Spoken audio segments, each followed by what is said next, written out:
मुसलमान जिसको एक बीमारी कभी नहीं हो सकती थी, सबसे ज्यादा गोली बिक रही है ज़ैनेक्स की पाकिस्तान में। डिप्रेशन, मोमिन को कैसे डिप्रेशन हो सकता है? अल्लाह वाले को कैसे डिप्रेशन हो सकता है? तुमने तो पहाड़ जमीन एक कर दिया, माजी का रेफरेंस है तुम्हारा, तुम कैसे घबरा गए आगे से? तुम्हें क्यों मायूसी हो गई? डाउट कहां से आ गई? जबकि पहला जुमला अल्लाह कुरान में कहता है इंसान और बंदे का ताल्लुक कायम ज़ालिकल किताबु ला रैब फीह से होता है। हम कैसे शक में आ गए? अगरचे वो बहुत आगे निकल गया है, अगरचे मद्दे मुकाबिल बहुत आगे निकल गया है, तो जिंदगी इन्हीं चीजों का नाम है बेटा। लोग तुझसे आगे चले जाएंगे, लोग तुझे पीछे छोड़ जाएंगे, क्योंकि तेरे पास वसाइल नहीं होंगे, तेरे पास असबाब नहीं होंगे, तेरे पास वो शोहरत नहीं होगी, वो तलक्की बिल कबूल नहीं होगी, लोग तुझे अब मानते नहीं होंगे, तेरा सिक्का बिकता नहीं होगा, तू लोगों की धड़कन नहीं होगा, तू किसी का एहसास नहीं होगा और किसी की फिक्र नहीं होगा। इन लम्हात में और इन वादियों में लीडर पैदा होता है, इन लम्हात में और इन घाटियों के अंदर एक इमाम और क़यादत जन्म लेती है, और इन्हीं औकात के अंदर एक रूह अपनी एक्सीलेंस को अटैच करने के लिए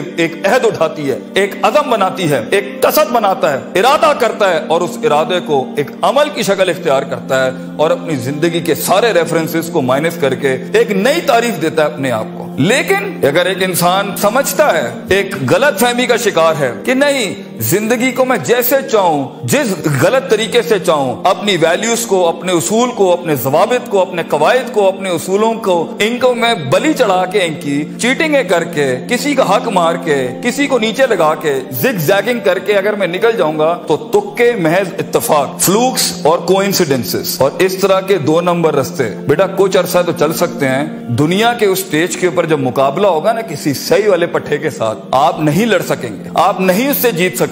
इसलिए ये वक्त होता है, ये लम्हात होते हैं, ये लहजात होते हैं, इंसान अपने आप को तैयार करता है। लेकिन एंड में मैं फिर भी यही कहूंगा, स्किल मैनेजमेंट, हुनर के ऊपर इंसान जितना भी स्ट्रॉन्ग क्यों ना हो, इंसान सोने को कुंदन, कतरे को समंदर, जर्रे को एक चट्टान और एक छोटी सी आतिश को एक आतिश फिशा तब बनाता है जब उसके अंदर वो कलेजा, वो जिगर हो, परसिस्टेंट रहने का, पेशेंट रहने का, साबिर रहने का, कंसिस्टेंट रहने का, कांस्टेंट रहने का, मुस्तकिल मिजाज रहने का, इस्तकलाल रहने का, कि I'll keep falling down and I'll keep moving forward, I'll keep falling down and I'll keep moving forward. He strikes his way in those storms that are meant to nail him down.